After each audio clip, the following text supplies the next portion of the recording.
ಆಕಾಶವಾಣಿ ಪ್ರದೇಶ ಸಮಾಚಾರ ಓದುತ್ತಿರುವವರು ವಿವೇಕಾದಿತ್ಯ ಕನಿಯಾಲ.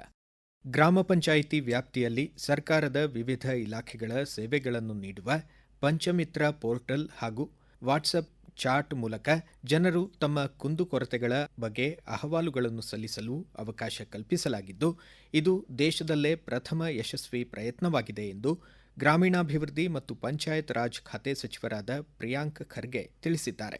ತಮ್ಮ ಎಕ್ಸ್ ಖಾತೆ ಮೂಲಕ ಮಾಹಿತಿ ಹಂಚಿಕೊಂಡಿರುವ ಅವರು, ಒಟ್ಟು 1,21,535 ವಾಟ್ಸಪ್ ಬಾಟ್ ಬಳಕೆದಾರರಿದ್ದು, ಇದುವರೆಗೆ 12,771 ಅಹವಾಲುಗಳನ್ನು ಸ್ವೀಕರಿಸಲಾಗಿದೆ ಎಂದು ತಿಳಿಸಿದ್ದಾರೆ.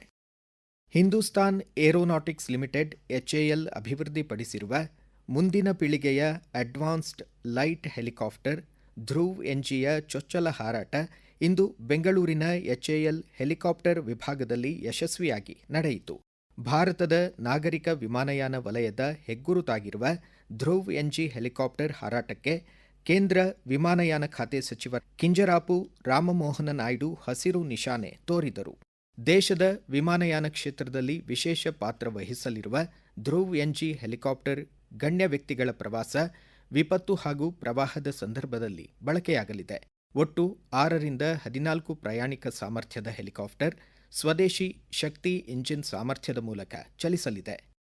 2025ನೇ ವರ್ಷವು ಭಾರತದ ಆರ್ಥಿಕ ನೀತಿ, ಕರ ಸುಧಾರಣೆ, ವಿದೇಶಾಂಗ ನೀತಿ ಸಹಿತ ವಿವಿಧ ಕ್ಷೇತ್ರಗಳ ಗಣನೀಯ ಪ್ರಗತಿ ಹಾಗೂ ಬದಲಾವಣೆಯ ವರ್ಷವಾಗಿದೆ. ಪ್ರಸಕ್ತ ವರ್ಷದಲ್ಲಿ ಜಗತ್ತಿನ ಹಲವು ರಾಷ್ಟ್ರಗಳು ಭಾರತದ ನಿಲುವು ಹಾಗೂ ರಾಜತಾಂತ್ರಿಕ ನಿರ್ಧಾರಗಳನ್ನು ಗೌರವಿಸಿವೆ.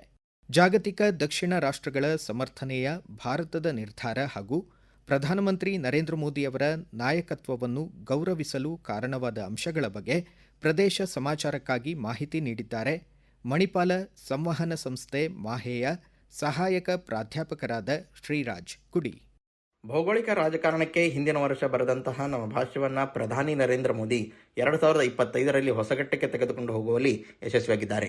ಬಹುತೇಕ ಏಷ್ಯಾ, ಆಫ್ರಿಕಾ, ಲ್ಯಾಟಿನ್ ಅಮೆರಿಕ ಹೀಗೆ ದಕ್ಷಿಣಗೋಳ ಜಗತ್ತಿನ 2/3 ಜನಸಂಖ್ಯೆಯನ್ನು ಹೊಂದಿದ್ದು ಕುಂಠಿತ ಆರ್ಥಿಕ ಹಾಗೂ ಸಾಮಾಜಿಕ ಅಭಿವೃದ್ಧಿಯಿಂದ ಬಳಲುತ್ತಿದೆ. 2025ರಲ್ಲಿ ಅಭಿವೃದ್ಧಿಯ ಓಟದ ಓಘಕ್ಕೆ ದಕ್ಷಿಣಗೋಳವನ್ನು ಉತ್ತರದ ಸಮಾನಾಂತರವಾಗಿ ತರಲು ಮೋದಿ ಹೊಸ ನಾಯಕರಾಗಿ ಉದಯಿಸಿದ್ದಾರೆ. ಇದರ ಮುಖಾಂತರ ಬಹುಧ್ರುವೀಯ ಜಾಗತಿಕ ರಾಜಕಾರಣದಲ್ಲಿಯೂ ಸಮನ್ವಯವನ್ನು ಸಾಧಿಸಿದ್ದಾರೆ. ವಸುದೇವ ಕುಟುಂಬಕಂ ಎನ್ನುವುದು ಕೇವಲ ಘೋಷವಾಕ್ಯ ಆಗಿರದೆ ಭಾರತದ ಪ್ರಧಾನ ವಿದೇಶಿ ನೀತಿಯಾಗಿ, ಒಳಗೊಳ್ಳುವಿಕೆ ಹಾಗೂ ಸಾರ್ವಭೌಮತ್ವ ಪ್ರತಿಪಾದನೆಯ ಜಾಗತಿಕ ಮಾರ್ಗವಾಗಿ ಮಾರ್ಪಟ್ಟಿದೆ.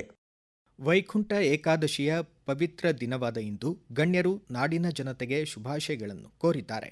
ಕೇಂದ್ರ ಗ್ರಾಹಕ ವ್ಯವಹಾರಗಳ ಖಾತೆ ಸಚಿವರಾದ ಪ್ರಹ್ಲಾದ್ ಜೋಶಿ ವೈಕುಂಠ ಏಕಾದಶಿ ದಿನದ ಶುಭ ಹಾರೈಕೆಯನ್ನು ತಿಳಿಸಿದ್ದು, ಸುಖ ಸಮೃದ್ಧಿ ಎಲ್ಲೆಡೆ ನೆಲೆಸಲಿ ಎಂದು ಆಶಿಸಿದ್ದಾರೆ. ವೈಕುಂಠ ಏಕಾದಶಿ ಹಿನ್ನೆಲೆ ಬೆಂಗಳೂರು ಗ್ರಾಮಾಂತರ ಜಿಲ್ಲೆ ಶ್ರೀ ವೆಂಕಟರಮಣ ಸ್ವಾಮಿ, ಶ್ರೀ ರಂಗನಾಥ ಸ್ವಾಮಿ ಸೇರಿದಂತೆ ಪ್ರಮುಖ ದೇವಾಲಯಗಳಲ್ಲಿ ವಿಶೇಷ ಪೂಜಾ ಕಾರ್ಯಕ್ರಮಗಳನ್ನು ಆಯೋಜಿಸಲಾಗಿದೆ.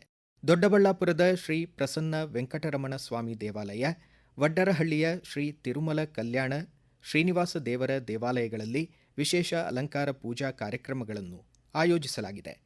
ಕೋಲಾರ ಜಿಲ್ಲೆ ಕೆಜಿಎಫ್ ತಾಲೂಕಿನ ಗುಟ್ಟಹಳ್ಳಿಯ ಪುರಾತನ ಬಂಗಾರು ತಿರುಪತಿ ಶ್ರೀ ಲಕ್ಷ್ಮೀ ವೆಂಕಟೇಶ್ವರ ದೇವಸ್ಥಾನದಲ್ಲಿ ವೈಕುಂಠ ಏಕಾದಶಿ ಪ್ರಯುಕ್ತ ವಿಶೇಷ ಹೂವಿನ ಅಲಂಕಾರ, ಬೆಳಗಿನ ಜಾವ ಅಭಿಷೇಕ ಪೂಜೆ, ವೇದ ಪಾರಾಯಣ, ಮಂಗಳವಾದ್ಯದೊಂದಿಗೆ ವೈಕುಂಠ ದ್ವಾರದ ಪ್ರವೇಶ ಮಾಡಲಾಯಿತು. ಚಿಕ್ಕ ತಿರುಪತಿ ಖ್ಯಾತಿಯ ಮಂಡ್ಯ ಜಿಲ್ಲೆ ಕರಿಘಟ್ಟದ ಶ್ರೀ ವೆಂಕಟೇಶ್ವರ ದೇಗುಲ, ಮದ್ದೂರಿನ ಹೊಯ್ಸಳರ ಕಾಲದ ಐತಿಹಾಸಿಕ ಯೋಗ ನರಸಿಂಹಸ್ವಾಮಿ ದೇಗುಲ, ಹೊಳೆ ಆಂಜನೇಯ ಸ್ವಾಮಿ ಸೇರಿದಂತೆ ಜಿಲ್ಲೆಯ ಹಲವು ದೇಗುಲಗಳಲ್ಲಿ ವಿಶೇಷ ಪೂಜೆ ಹಾಗೂ ವೈಕುಂಠ ದ್ವಾರ ದರ್ಶನ ಆಯೋಜಿಸಲಾಯಿತು. ಇಂದು ಕನ್ನಡ ಚಿತ್ರರಂಗದ ಹಿರಿಯ ನಟ ಡಾ ವಿಷ್ಣುವರ್ಧನ್ ಅವರ ಪುಣ್ಯಸ್ಮರಣೆ.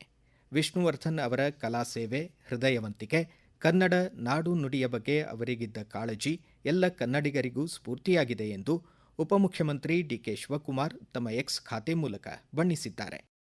ರಾಜ್ಯದಲ್ಲಿ 2025-26ರ ಮುಂಗಾರು ಹಂಗಾಮಿನಲ್ಲಿ ಬೆಳೆದ ಹೆಸರುಕಾಳು ಖರೀದಿಯನ್ನು ಬೆಂಬಲ ಬೆಲೆ ಯೋಜನೆ ಅಡಿಯಲ್ಲಿ ಖರೀದಿಸುವ ಸಮಯ ವಿಸ್ತರಿಸುವಂತೆ ಕೇಂದ್ರ ಕೃಷಿ ಖಾತೆ ಸಚಿವರಾದ ಶಿವರಾಜ್ ಸಿಂಗ್ ಚೌಹಾಣ್ ಅವರಲ್ಲಿ ವಿನಂತಿಸಲಾಗಿದ್ದು, ಅನುಮತಿ ದೊರಕಿದೆ ಎಂದು ಕೇಂದ್ರ ಗ್ರಾಹಕ ವ್ಯವಹಾರಗಳ ಖಾತೆ ಸಚಿವ ಪ್ರಹ್ಲಾದ್ ಜೋಶಿ ತಿಳಿಸಿದ್ದಾರೆ. ಇಲ್ಲಿಗೆ ಪ್ರದೇಶ ಸಮಾಚಾರ ಮುಕ್ತಾಯವಾಯಿತು. ನಮ್ಮ ಮುಂದಿನ ರಾಷ್ಟ್ರೀಯ ವಾರ್ತಾ ಪ್ರಸಾರ ಮಧ್ಯಾಹ್ನ 1:10 ನಿಮಿಷಕ್ಕೆ.